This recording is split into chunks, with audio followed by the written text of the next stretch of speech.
बॉलीवुड के बहुत ही दिग्गज फाइनेंसर, डिस्ट्रीब्यूटर और प्रोड्यूसर हुए हैं श्री गुलशन राय, जिन्होंने अनेकों सुपरहिट फिल्में डिस्ट्रीब्यूट और फाइनेंस करने के बाद अपनी पहली फिल्म बनाई जॉनी मेरा नाम और बैनर का नाम रखा त्रिमूर्ति फिल्म्स।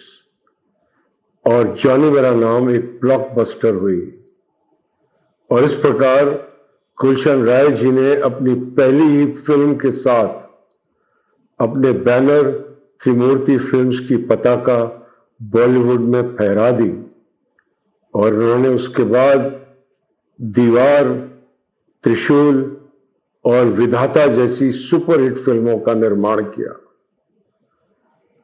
इसके अतिरिक्त उन्होंने अनेकों सुपरहिट फिल्मों को फाइनेंस किया, वर्ल्ड राइट कंट्रोल किया, डिस्ट्रीब्यूट किया, जिन फिल्मों में दाग, काला पत्थर और एक दूजे के लिए भी आती हैं। इससे हम अंदाजा लगा सकते हैं कि श्री गुलशन राय जी का क्या स्टेचर रहा होगा अपने समय में। उनके सुपुत्र राजीव राय जी ने निर्देशन के क्षेत्र में कदम रखा। उससे पहले उन्होंने यश चोपड़ा जी को असिस्ट किया और वहां से निर्देशन के गुर सीख के उन्होंने पहली फिल्म बनाई युद्ध, अनिल कपूर और जैकी श्रॉफ को लेकर। अनिल कपूर और जैकी श्रॉफ को लेकर उस दौरान कई फिल्में बनी, लेकिन युद्ध जैसी कामयाबी किसी भी फिल्म को नहीं मिली। और उसी फिल्म में अनिल कपूर को यह डायलॉग मिला जो आज तक उनके साथ चला आ रहा है। जिस तरह शत्रुघ्न सिन्हा के साथ चलता है खामोश, उसी तरह अनिल कपूर के साथ चलता है झक्कास। और युद्ध के बाद राजीव राय ने दूसरी सुपरहिट फिल्म बनाई त्रिदेव। सनी देओल, नसीरुद्दीन शाह और चंकी पांडे, बड़ी मल्टी स्टार कास्ट पिक्चर, और वो भी सुपरहिट हुई। और उसके बाद में उन्होंने बनाई विश्वात्मा, वो भी मल्टी स्टार कास्ट, बड़े पैमाने पर बनी हुई फिल्म, वो भी सुपरहिट हुई। और उसके बाद मोहरा, अक्षय कुमार और सुनील शेट्टी के जब उदयमान दिन थे, जब वो राइजिंग स्टार्स थे, तब उनको ये चीज बड़ी है मस्त मस्त, ये फिल्म बनाकर दी राजीव राय ने, ब्लॉकबस्टर मोहरा। और फिर बनाई उन्होंने फिल्म गुप्त, बॉबी देओल को हीरो लेकर। बॉबी देओल बरसात फिल्म में लॉन्च हो चुके थे, लेकिन जो कामयाबी उनको गुप्त के द्वारा मिली वो उनको उससे पहले नहीं मिली थी। इसी प्रकार काजोल भी पहले लॉन्च हो चुकी थी, लेकिन जो कामयाबी, जो स्टारडम उन्हें गुप्त फिल्म से मिली वो उन्हें पहले नहीं मिली थी। ये है राजीव राय, एक बहुत बड़ी लेगेसी के उत्तराधिकारी, और जिन्होंने अपनी स्वयं की लेगेसी भी कायम की।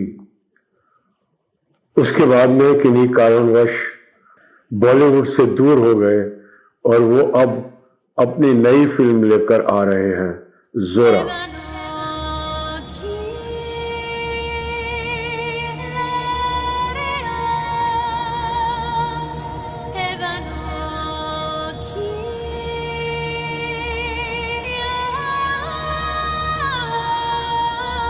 ये फिल्म बहुत ही लो पब्लिसिटी से रिलीज हो रही है। उनके केवल 2 इंटरव्यू अभी YouTube पर आए हैं।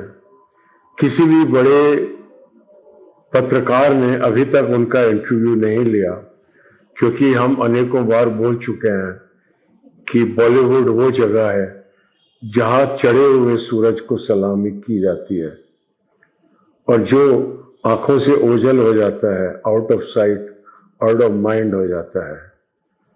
मगर राजीव राय एक बहुत ही प्रबल, एक बहुत ही समझदार फिल्मकार हैं और उनकी फिल्मकारिता को हम उनकी फिल्मों में देख चुके हैं।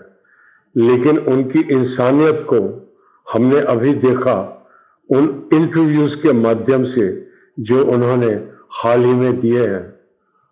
उन्होंने बहुत ही मॉडेस्टी के साथ कहा है कि मैं आज के युग में इस परिस्थिति में तो था नहीं कि मैं किसी कॉरपोरेट के दरवाजे पे जाकर वहां पर जाकर फाइनेंस मांगूं। जाहिर है एक ऐसे व्यक्ति का पुत्र जिसके पिता ने अनेकों बड़ी बड़ी फिल्मों को फाइनेंस किया हो, जो एक फाइनेंशियल समृद्धि के प्रतीक हैं, उनके सुपुत्र वो भला ऐसे कैसे कर सकते थे। तो उन्होंने एक बहुत बड़ी बात बोली और ये मॉडेस्टी वाली बात है, ये कोई नहीं बोलेगा।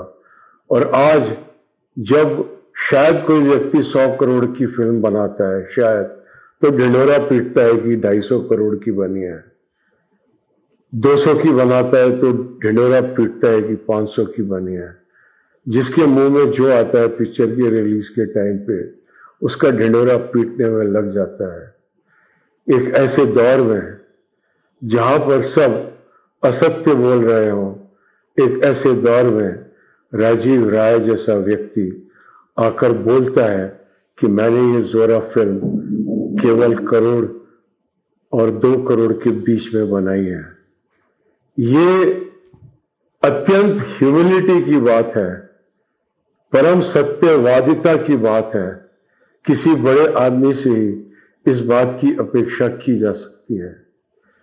और हम देख रहे हैं कि ऊपर बैठा हुआ परमात्मा ब्रह्मा जी जिन्होंने सिनेमा की विधा की रचना की, वो स्वयं इसको सही रास्ते पर लाने पर तत्पर हो गए हैं।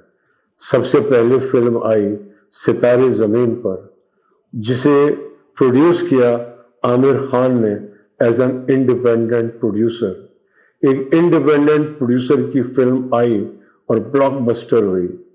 उसके बाद दूसरी फिल्म आई सैयारा, एक निर्देशक की फिल्म आई मोहित सूरी की, बिना किसी पब्लिसिटी के, और उसने स्थापित कर दिया कि एक निर्देशक की क्या कीमत है बॉलीवुड में, जो इस कार्यक्रम के द्वारा हम अनेकों बार बोल चुके हैं। और अब ये फिल्म आएगी जोरा, और मेरी आप सबसे यही प्रार्थना है, यही अनुरोध है और परमात्मा से भी प्रार्थना है कि ये फिल्म कामयाब हो। लेकिन इस फिल्म के लिए हम कामयाबी का मानदंड क्या रखेंगे? ये जो मानदंड हम लोगों ने बना दिए हैं नकली, बड़े चढ़े, एग्जेजरेटेड, क्या यही मानदंड रहेंगे या एक नए सिनेमा की शुरुआत एक नई परिभाषा के साथ होगी? कहने का मतलब यह है कि अगर 2 करोड़ की लागत की फिल्म रिलीज हो रही है और वो 5 करोड़ भी बॉक्स ऑफिस पर कमा लेती है तो उसे एक हिट फिल्म कहा जाना चाहिए। 10 करोड़ कमा लेती है तो सुपर हिट कहा जाना चाहिए, और 20 करोड़ और उससे ऊपर की कमाई करती है तो उसे ब्लॉकबस्टर डिक्लेयर करना चाहिए। और भगवान करे अगर उससे भी आगे कोई चमत्कारी शक्ति, क्योंकि जिस प्रकार मोहित सूरी प्रेम कहानियों के मास्टर हैं, उसी प्रकार राजीव राय थ्रिलर्स के मास्टर हैं। और अगर उनकी मास्टरी दर्शकों के सर पर जादू चढ़कर बोल गई तो पता नहीं क्या हो जाए, तो उसकी बात अलग है। लेकिन फिर भी मैं चाहूंगा कि इस फिल्म के लिए उन मानदंडों से ना नापा जाए जिन मानदंडों से हम 100 करोड़ 200 करोड़ क्लब्स की फिल्मों को नापते हैं। इस फिल्म को एक नए अंदाज से नापा जाए, और अगर ये शुरुआत हो गई तो मैं कहता हूं कि फिल्म उद्योग में, हिंदी फिल्म उद्योग में एक क्रांति आ जाएगी। धन्यवाद।